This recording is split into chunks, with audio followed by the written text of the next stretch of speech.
Oke, bismillahirrohmanirrohim. Assalamualaikum warahmatullahi wabarakatuh, Bapak Ibu.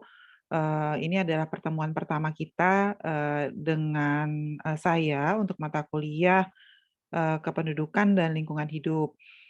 Sebetulnya tahun lalu yang pegang mata kuliah ini saya dan Pak Yoyo, tapi tahun ini ada tambahan satu dosen ya kalau tidak salah. Supaya nanti semua aspeknya bisa masuk. Kalau Pak Yoyo lebih ke aspek sosial, kalau saya mungkin ke agriculture, lingkungan seperti itu, tapi nanti, ada satu lagi yang berkaitan dengan aspek, teknis, untuk lingkungan teknisnya. Bapak Ibu, sebetulnya kalau basically, ada nggak sih textbook tentang, ekonomi kependudukan dan lingkungan hidup itu sebetulnya tidak ada. Jadi mata kuliah ini sebetulnya adalah knowledge development. Jadi kira-kira mata kuliah pengembangan yang, diperlukan ketika mahasiswa sudah di level riset, karena itu adanya di S3. Jadi ilmu lingkungan masuk, ilmu kependudukan juga masuk. Tetapi, karena ini sudah di level S3, saya tentu tidak mau mengulang ya Bapak Ibu mata kuliah, memberikan lagi mata kuliah kependudukan atau mengulang memberikan mata kuliah ilmu lingkungan ke Bapak Ibu. Karena saya pikir Bapak Ibu pasti semua sudah paham tentang itu gitu, sehingga saya akan lebih banyak di materi saya ini membahas tentang jurnal-jurnal yang, menggunakan tools-tools, yang nanti bisa Bapak Ibu gunakan misalnya ketika Bapak Ibu riset. Jadi kalau ilmu saya pikir karena ini sudah S3, Bapak Ibu pasti sudah menguasai semua kependudukan, teori kependudukan, kelahiran, kematian, migrasi, kemudian, eee pertumbuhan penduduk, pertumbuhan ekonomi dan kependudukan dan sebagainya, saya pikir Bapak Ibu pasti semua sudah menguasai, apalagi Pak Hendra, yang seperti itu mungkin sudah paham semua ya Bapak Ibu, termasuk juga tentang lingkungan, apa itu lingkungan dan sebagainya. Maka karena itu saya akan coba bawa, isu kependudukan dan lingkungan itu ke, aspek-aspek sustainability, kira-kira begitu Bapak Ibu, supaya nanti, ada akumulasi ilmu kependudukannya masuk, ilmu lingkungannya masuk, dan ditambah dengan sustainability. Materi saya nanti ada sekitar 5 kali pertemuan ya Bapak Ibu, setelahnya nanti Bapak Ibu akan saya minta untuk menyusun paper secara mandiri terkait materi-materi yang sudah saya sampaikan. Dan ini adalah materi pertama hari ini, materi hari ini juga, sudah, saya ambil dari beberapa hasil riset yang pernah kami lakukan. Eee, Judulnya adalah Perubahan Lingkungan dan Sustainable Livelihoods. Jadi kalau kita bicara perubahan lingkungan, pasti perubahan lingkungan itu akan mempengaruhi kehidupan berkelanjutan kita seperti apa, kira-kira gitu ya Bapak Ibu. Jadi, perubahan suatu kawasan masyarakat, nah itu lingkungan ya, environment, perubahan suatu lingkungan masyarakat, terbukti itu akan memiliki sejumlah dampak signifikan terhadap mata pencaharian masyarakat. Kemudian nanti kalau kita bicara dampak lingkungan terhadap mata pencaharian, itu nanti ada kategori, bisa kita pisahin nih, ada biaya, ada manfaatnya. Nah, sejumlah persoalan muncul terkait dengan biaya dan manfaat akibat perubahan kawasan yang terjadi karena perubahan lingkungan tadi. Misalnya, biaya untuk dapat pekerjaan, kemudian pemindahan pekerjaan, pengurangan akses terhadap sumber daya, kehilangan dukungan untuk kegiatan-kegiatan tradisional yang sebelumnya dilakukan, kehilangan pilihan pekerjaan, peralihan kepemilikan tanah, dan juga distribusi manfaat yang makin tidak merata. Nah, ini adalah biaya-biaya yang dalam tanda kutip sebetulnya muncul karena adanya perubahan lingkungan yang nanti berakibat pada perubahan kawasan. Pak Yoyo sudah banyak bicara tentang perubahan kawasan. Beberapa dekade terakhir terlihat perkembangan literatur teoritis praktis di bidang penghidupan atau livelihood atau peningkatan mata pencarian dan diversifikasi berkelanjutan sebagai alat untuk pembangunan pedesaan dan pengentasan kemiskinan. Eee, Teori terkait dengan sustainable livelihoods ini pertama kali diperkenalkan oleh Chambers dan Conway tahun 1991. Definisi dan kerangka kerja mata pencarian berkelanjutan ini kemudian berkembang lagi oleh ahli-ahli berikutnya untuk mencoba menggali lebih lanjut apa saja sih sebetulnya indikator-indikator dari sustainable livelihood. Jadi yang kemudian diadopsi dalam sejumlah jenis organisasi dan riset dan telah disesuaikan untuk memenuhi berbagai macam aplikasi praktis yang berbeda. Nah, apa sih sebetulnya tujuan sustainable livelihoods? Pertama adalah memahami pendekatan dan metode analisis penghidupan berkelanjutan dalam konteks mengatasi kemiskinan, kerentanan pedesaan, dan dalam konteks investasi pertanian dan pedesaan. Yang kedua, memahami bagaimana kendala mempengaruhi livelihoods masyarakat pedesaan yang miskin atau menilai dalam konteks ini menilai kerentanan dan strategi livelihoods-nya.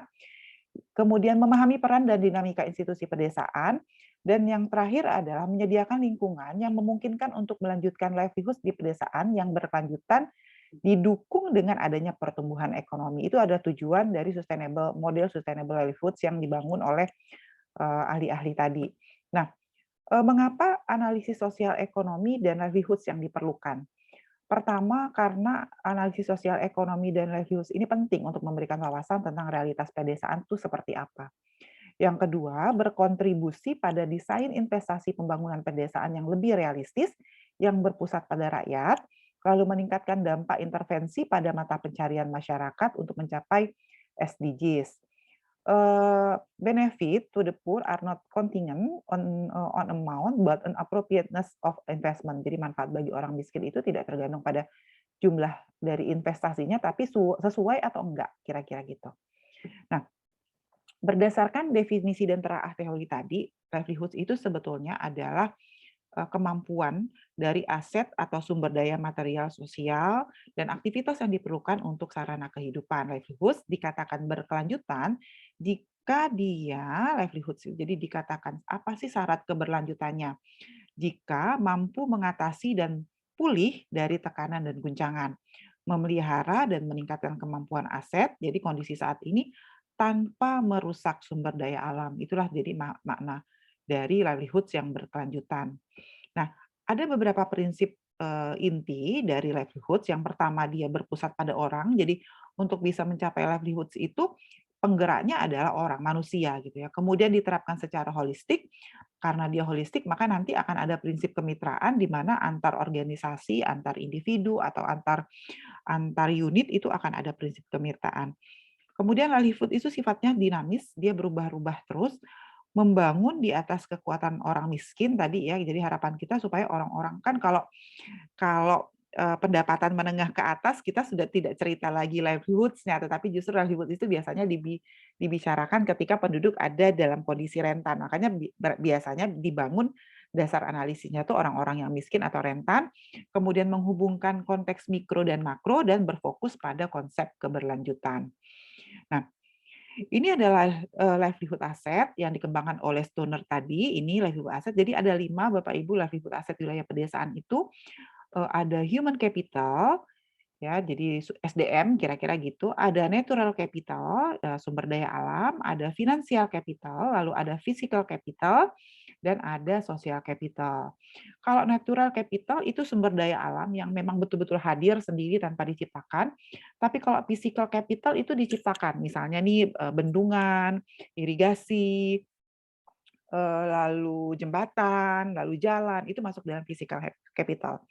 Kalau finansial kita sudah tahu modal, mungkin ada bantuan kredit, lalu pembinaan masyarakat terhadap penggunaan dananya gitu ya, kemudian ada kredit berputar dan sebagainya, lalu ada social capital atau modal-modal sosialnya.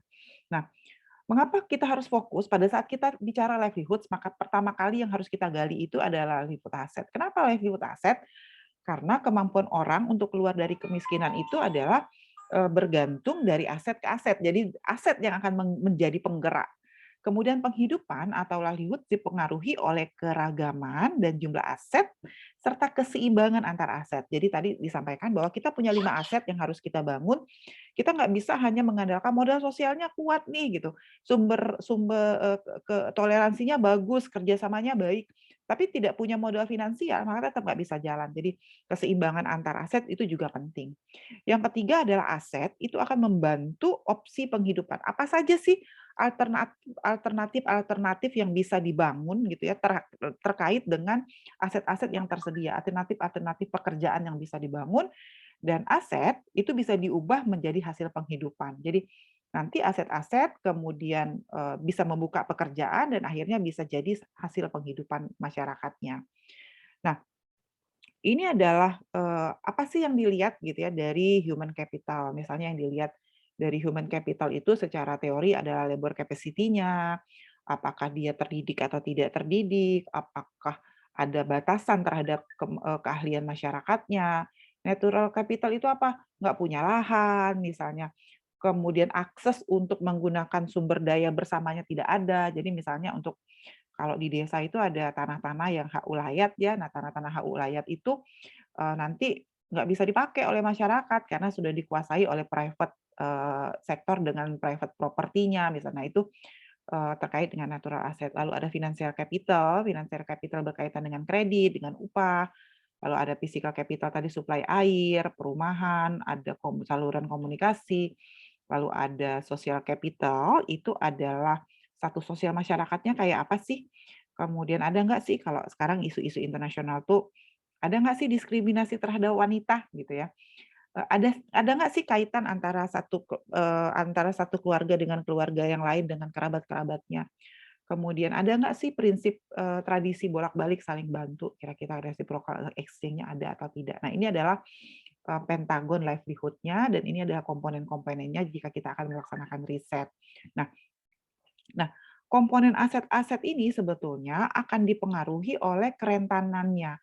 Jadi vulnerable context. Jadi kadang-kadang 5 aset ini tersedia atau tidak, itu tergantung apakah di lokasi itu ada shock atau tidak. Misalnya ada bencana alam, ada banjir misalnya, atau serangan hama sehingga nggak bisa panen. Kalau di pertanian itu shock-shock atau hal-hal yang gitu yang bisa menyebabkan aset-aset ini menjadi turun gitu, menjadi rentan, vulnerability-nya itu jadi rendah gitu ya.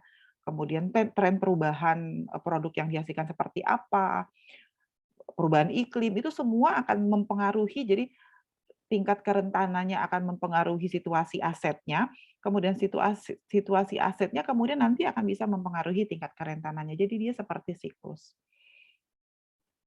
Nah, bagaimana sih caranya supaya yang lingkaran yang sebelah kiri ini kan tadi saling berkait, itu bisa kita terapi gitu ya dengan menggunakan kebijakan-kebijakan, policy, institution, proses. Nah, inilah yang nanti bisa kita analisis kebijakan-kebijakan apa saja yang nanti bisa mempengaruhi misalnya supaya sumber daya sosialnya bisa membaik. Kalau awalnya misalnya penduduknya cenderung cenderung malas gitu ya, cenderung tidak mau berkumpul, cenderung individual tuh gimana tuh kebijakan-kebijakan yang bisa bantu supaya kekuatan sosialnya meningkat. Nah, ini contoh-contoh kebijakan yang bisa dibangun dan bagaimana proses PIP-nya. Jadi kebijakan itu bisa disusun di level pemerintah, saya pikir Bapak Ibu yang di pemerintahan sudah paham ya, disusun pada berbagai level, jadi bisa pemerintah pusat, bisa daerah, kemudian bisa juga dilakukan oleh kebijakan-kebijakan oleh NGO atau lembaga internasional. Lembaganya siapa saja? Lembaga tentu banyak, mulai dari lembaga eksekutif, bisa dari perwakilan lembaga tradisional, lembaga peradilan, bisa LSM, sistem tata kelola politik yang ada di masyarakat, ya, perusahaan komersial atau korporasi juga boleh. Prosesnya seperti apa? Eee, Kebijakan diambil bisa dalam bentuk pengambilan keputusan, bisa dengan dibuat aturan main, bisa dengan mencoba memproses norma-norma yang ada, bisa dengan sosial atau kebiasaan gendernya, bisa dengan memperhatikan kasta atau kelas-kelas yang ada di sana. Jadi ada banyak hal yang bisa jadi perhatian ketika kita akan memperkuat aset. Nah, kalau tadi kita sudah bicara vulnerability, kemudian kita paham bahwa ada 5 aset yang penting ketika kita akan membangun lingkungan yang sustainable, sehingga nanti bisa membangun sustainable livelihood melalui kebijakan, lalu apa dampaknya gitu? Sebetulnya dampaknya nanti kita akan bisa menyusun livelihood strategi. Dari livelihood strategi inilah akan muncul livelihood outcome. Apa sih livelihood outcome? Pendapatannya naik, kesejahteraannya naik, lingkungannya membaik, itu semua adalah livelihood outcome. Kalau livelihood outcome-nya positif Bapak Ibu, jadi kalau ininya naik, maka otomatis aset-asetnya juga bisa menjadi membaik. Harapan kita seperti itu, teorinya. Fokus area for investment in sustainable, livelihoods, fokus-fokus investasinya biasanya kita meningkatkan akses ke kombinasi aset-aset yang tepat, menargetkan masyarakat rumah tangganya yang rentan siapa, membangun ketahanan dan memperkuat kapasitas pemulihannya, mempromosikan lingkungan PIP yang memungkinkan, dan mendukung institusi lokal serta komunitas, masyarakat sipil, dan juga organisasi produsen supaya bisa sama-sama mendukung sustainable livelihoods. Artinya peta livelihood ini itu nggak bisa dikerjain sendiri hanya oleh pemerintah. Jadi pemerintah tuh hanya hanya bisa bikin kebijakan misalnya gitu. Tapi sebetulnya penggerak penggeraknya itu tidak hanya pemerintah, tapi harus banyak dibantu oleh institusi lainnya. Kalau pemerintah kerja sendirian nggak akan bisa. Nah, ini adalah contoh Bapak Ibu, ini dari riset kami ya, eee, kita mencoba dengan konsep livelihood tadi, kita coba lihat bagaimana sih sebetulnya ketersediaan aset dan capaian income. Jadi, ini mencoba untuk mendorong gitu ya peningkatan, produksi padi di lahan pasang surut, tetapi dengan memetakan terlebih dahulu kondisi aset-aset dan capaian income-nya berapa, kira-kira gitu. Sebelum saya masuk ke ilustrasi, silakan kalau ada yang ingin ditanyakan terlebih dahulu Bapak Ibu, silahkan.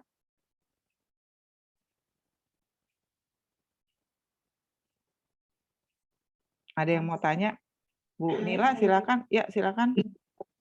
Makasih Bu kesempatannya. Aduh, materi hari ini kayaknya benar-benar bermanfaat bagi saya kayaknya. Salah satunya. Kebetulan yang akan menjadi disertasi saya salah satunya menggunakan teori ini Bu. Tapi saya menggunakan multidimensional scaling ya, MDS. Ya, MDS yang ya. lima Aspek jadi ada 5 keberlanjutan. aspek keberlanjutan itu yang mempengaruhi dari alih fungsi lahan gitu. Jadi di situ yang 5 itu ekologi, ekonomi, sosial budaya, lingkungan, dan kebijakan pemerintah. Itu untuk berpengaruh dari untuk alih fungsi lahan itu sendiri. Kebetulan saya menggunakan itu Bu.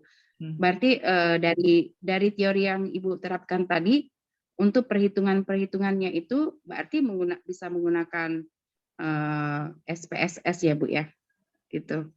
Atau kita itu tujuannya sendiri untuk melihat seberapa pengaruhnya dari faktor-faktor yang 5 tadi dalam alih fungsi lahan itu. Seperti itu kan ya Bu ya. Bagaimana Bu? Ya, jadi kalau ya. Baik. Dari aspek-aspek itu kita bisa lihat dari 5 itu sama atau tidak ya Bu ya? Oke, baik. Maksud saya dengan yang multidimensional scaling tadi. Baik. Kalau kita bicara aspek keberlanjutan, kan keberlanjutan itu sebetulnya ada keberlanjutan ekonomi, sosial, lingkungan. Artinya kalau tadi Bu Nila cerita tentang sudah masuk aspek ekonomi, sosial, lingkungan, sebetulnya sudah masuk dalam aspek sustainability-nya. Tadi 5 aspek tadi sebetulnya adalah aset-aset yang mendukung tercapainya sustainability, seperti itu. Jadi untuk bisa mencapai sustainability itu kan diperlukan pemetaan terhadap aset-aset. Nah, aset-asetnya itu ada 5 yang bisa dilihat. Ada sosial, kemudian ada finansial. Nah, seperti itu. Baru nanti kalau aset-aset ini kita tahu terpetakan dengan baik, baru nanti kita bisa bicara sustainability-nya. Jadi penelitiannya Bu Nila tuh sudah ada di sebelah kanannya, kira-kira gitu. Kalau yang ini kita di hulunya gitu, kira-kira gitu Bu Nila. Jadi kita di hulunya, kita coba peta. Kalau di riset ini, kita petakan dulu sumber daya yang mendukung keberlanjutan, 3 aspek keberlanjutan ini sebetulnya posisinya ada di mana, kira-kira gitu. Kira-kira gitu Bu Nila, karena itu dia ada 5. Tapi sebetulnya kalau sustainability sendiri asetnya ada 3 kan, indikatornya 3, ekonomi, sosial, dan lingkungan. Jadi ketika kita bicara sustainability, kita sudah memasukkan 3 aset itu, ya sebetulnya dalam konteks sustainability sudah memenuhi. Tinggal nanti kalau alat analisisnya boleh, jadi kemarin anak S2 bimbingan saya juga ada yang melakukan riset sustainability di perkebunan kelapa sawit juga menggunakan MDS juga bisa. Memang betul salah satu alat yang bisa dipakai adalah MDS. Hanya terkait disertasi, kita harus yakin bahwa kan penelitian tentang alih fungsi lahan sudah lumayan banyak nih ya gitu. Nah, kita harus yakin novelty riset kita ini ada di mana dari sisi kebaruan. Nah, itu yang perlu kita temukan. Mungkin itu Bu Nila dari saya. Silakan Bapak Ibu yang lain jika ada yang Terima ingin kasih, ditanyakan. Bu. Sama-sama, makasih Bu Nila. Ada lagi Pak Ahmad Sabarudin, Pak Soyus, mungkin ada yang mau ditanya atau Pak Hendra Gunawan, silakan Pak. Oke, kalau tidak ada mungkin saya lanjutkan terlebih dahulu. Izin Bu, Oh ya izin Bu silakan, Desi. ya silakan Pak, mangga Pak silakan. Ya, ya izin Bu Desi, salam kenal sebelumnya Ya, Bu. baik.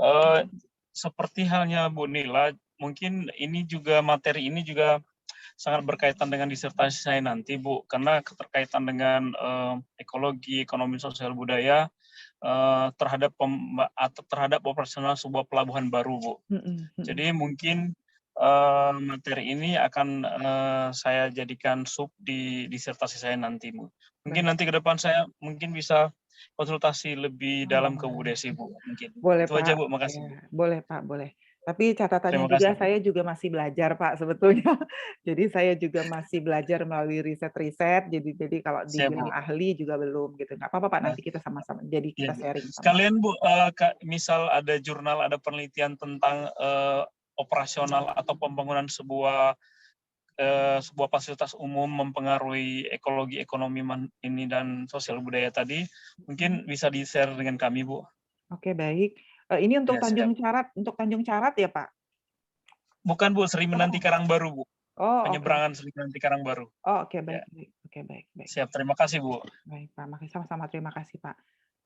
Pak Ahmad Sabarudin, mungkin mau ada yang di-sharing atau Pak Hendra, disilahkan jika ada yang ingin di-sharing.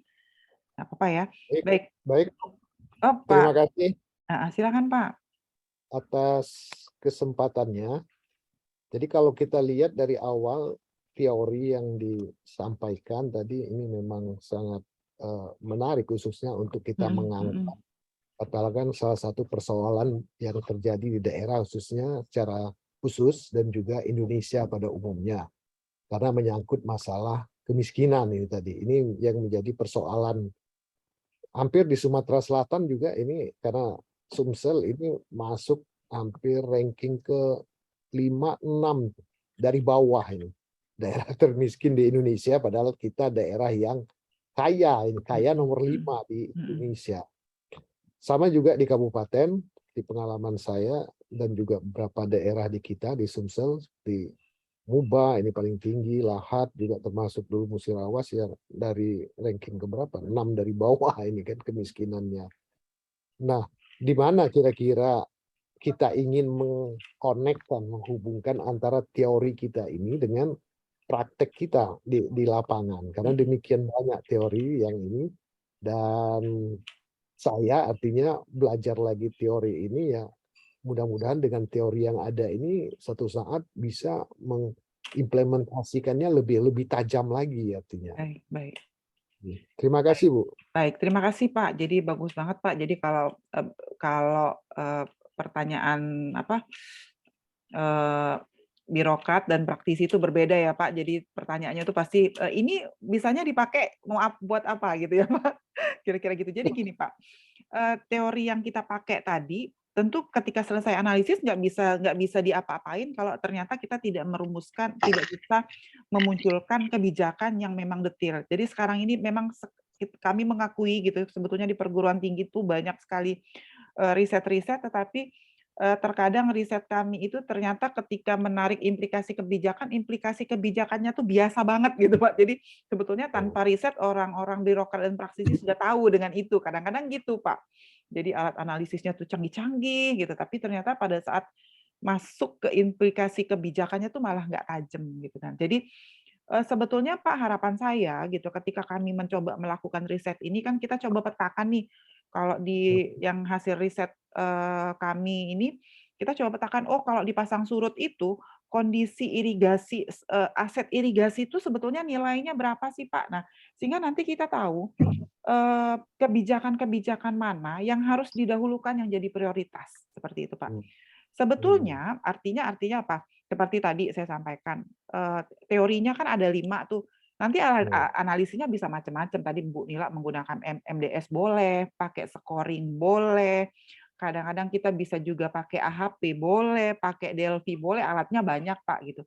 Tinggal kan metodenya tetap tinggal kita yang paling yang harus betul itu adalah menentukan indikator untuk setiap aspek itu betul atau tidak. Jangan sampai nanti indikator-indikator untuk menilai itu ya indikatornya tuh biasa banget gitu. Nah, kira-kira gitu. Kita tuh nggak bisa ngambil kesimpulan apa-apa dari variabel yang kita ambil gitu lah, Pak.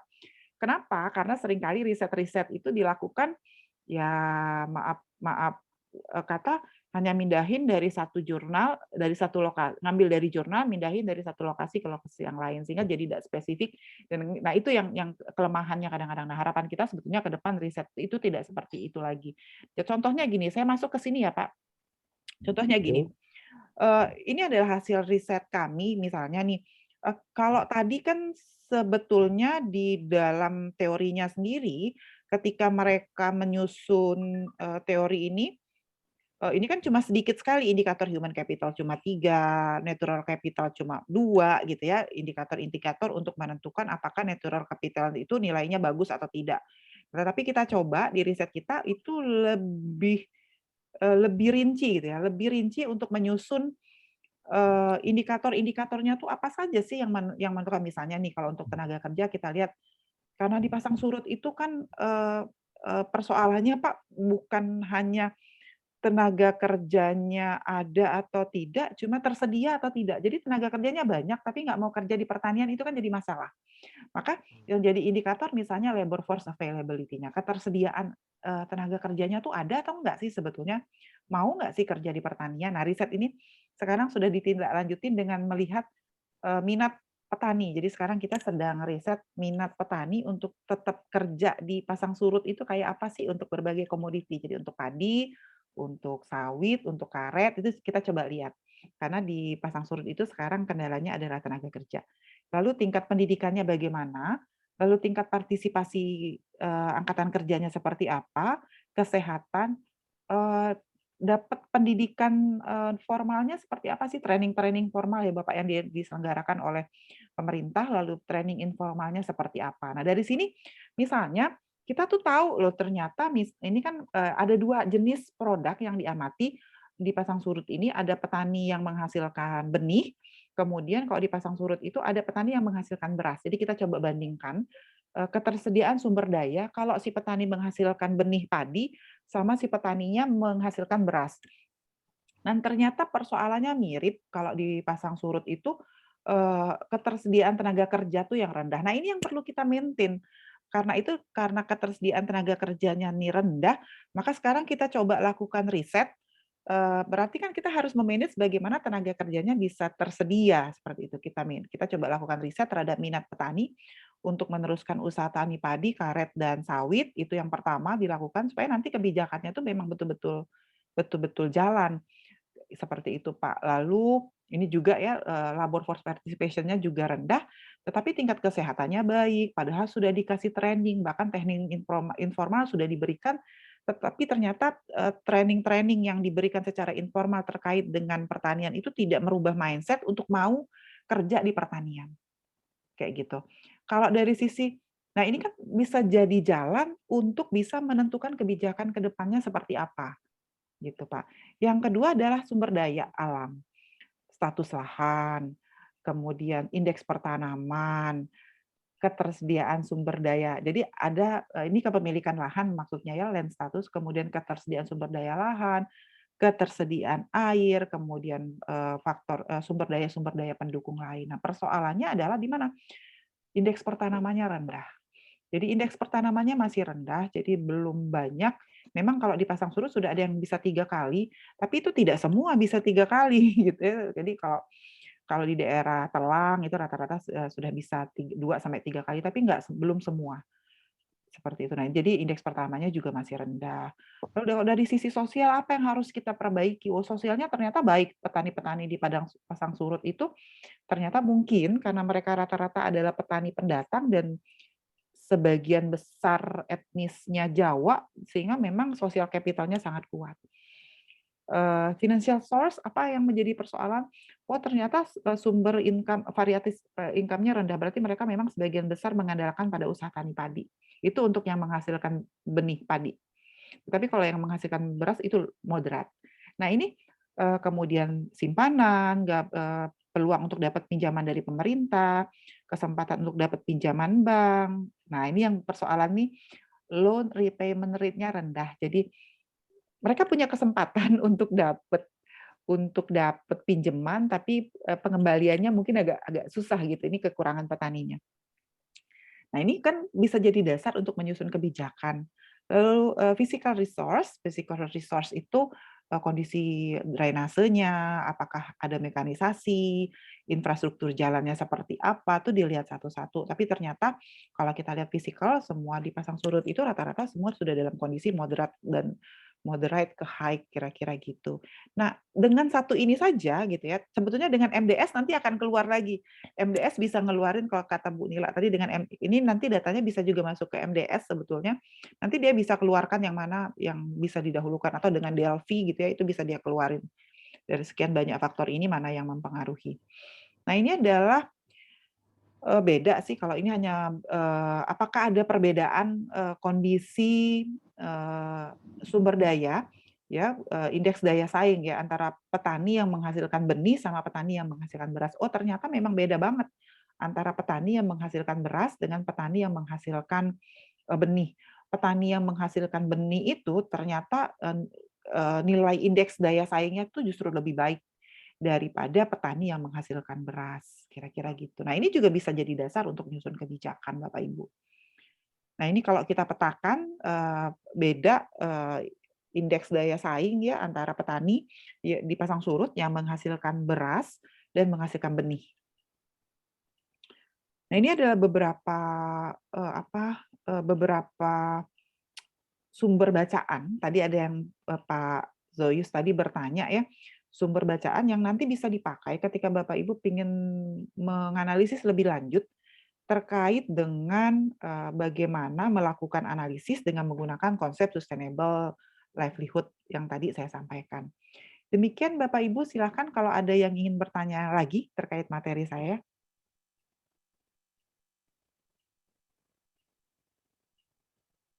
Silakan.